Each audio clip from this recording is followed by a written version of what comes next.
Siamo in tempo autunnale, stagione agevole e piacevole per visitare le montagne italiane. Troveremo sempre un paesaggio già notato da Michelangelo a Caprese, da Antonello sui Peloritani, da Leonardo, Lorenzetti, Raffaello. Ma non appena un immenso colore pastello sfumato di gialli e di rossi vi ricorda Paolo Veronese, state pur certi che vi trovate in Lessinia. Il cielo azzurro e sterminate pennellate di tinte calde.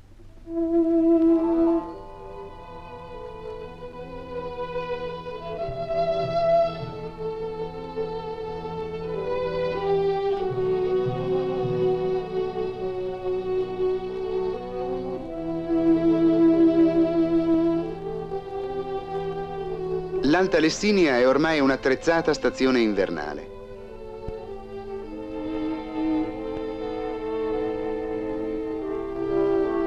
Tuttavia, la traccia di sconvolgimenti tellurici remoti è rimasta evidente nella stratificazione di marmi pregiati, adoperati spesso in luogo di siepe o di tegole per coprire i tetti.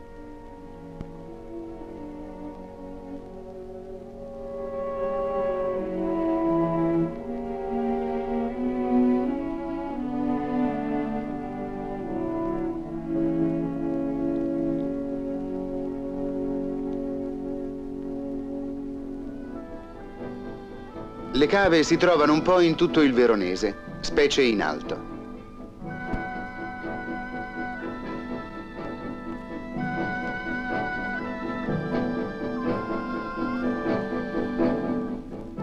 Trascinati a valle in blocchi enormi, danno quelle splendide lastre di rosso comuni in ogni tipo di ornamento edilizio rifinito.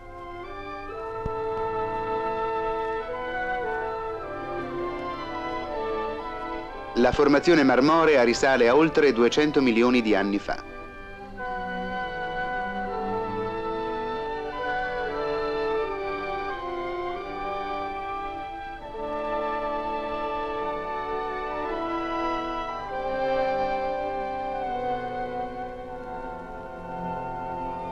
Sotto i 2000 metri l'acqua di roccia rimbalza veloce verso il fondo valle e porta nel suo canto perenne l'eco delle cime ventose.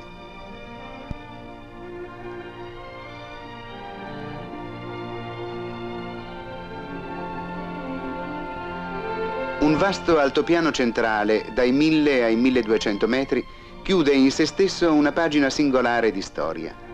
13 comuni, federati fra loro, conservarono a lungo un'amministrazione autonoma, una lingua bavarese e un vicariato detto delle montagne.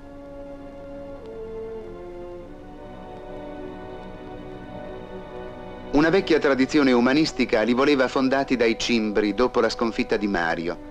Pare invece accertato che vi si trasferisse una colonia tedesca per ripopolamento agricolo.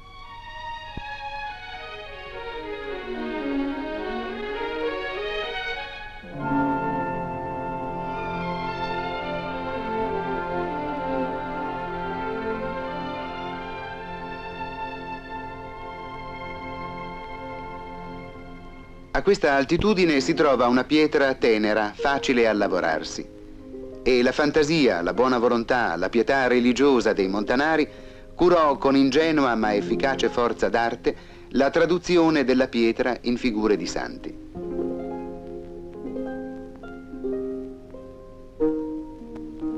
Di queste stele se ne trovano a centinaia dappertutto, a una, a due, a tre, a quattro figure.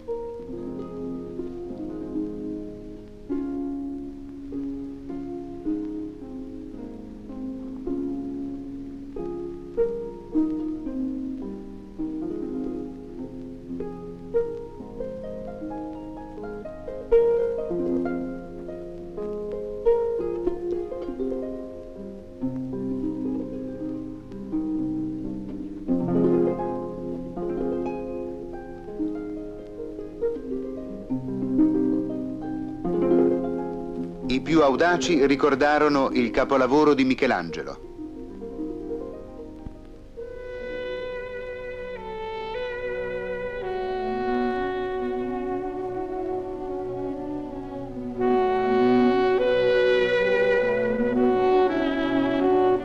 A Giazza, dove si parla ancora bavarese, fa capo la Valpolicella.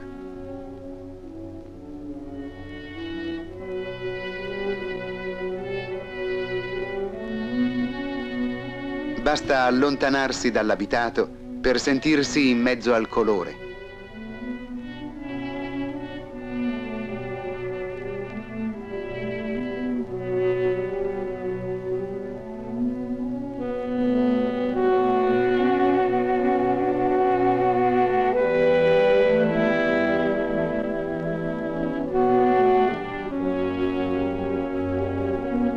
Sant'Anna d'Alfaedo, tetti di marmo rosa, indistruttibili.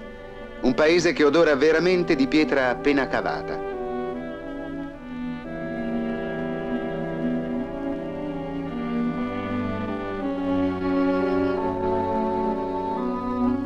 È di pietra anche questo enorme ponte naturale. L'acqua ha scavato la grande arcata.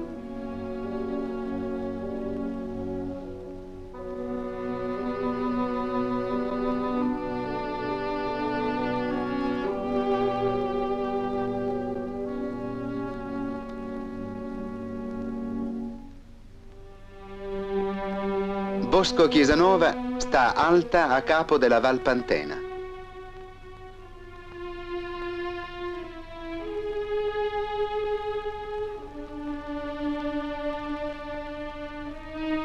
E già ammantata di neve si compiace del verde tappeto steso a valle.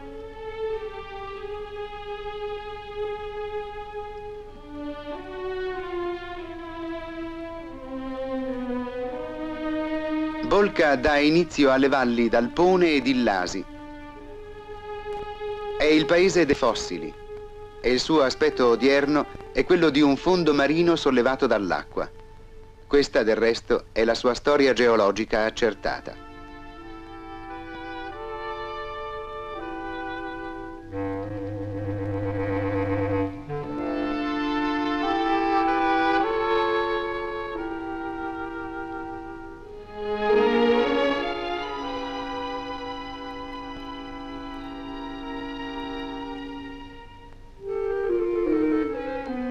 Si scende sempre per andare verso i famosi vigneti del fondovalle.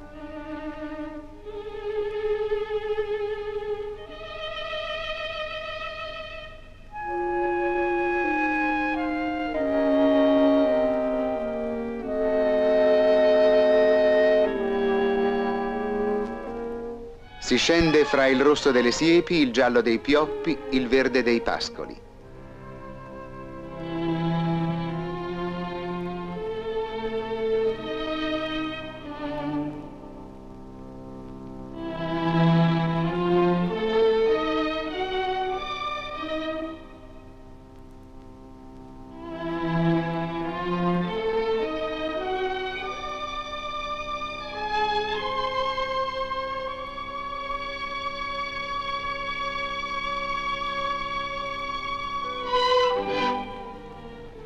Anche qui il fiume è rapido e cristallino.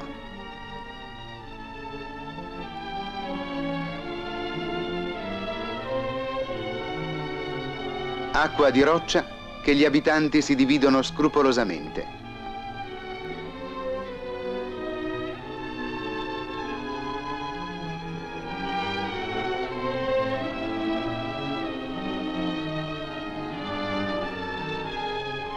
Questa divisione è suggerita dalla particolare facilità di impiantare vasti e ricchissimi allevamenti di trote.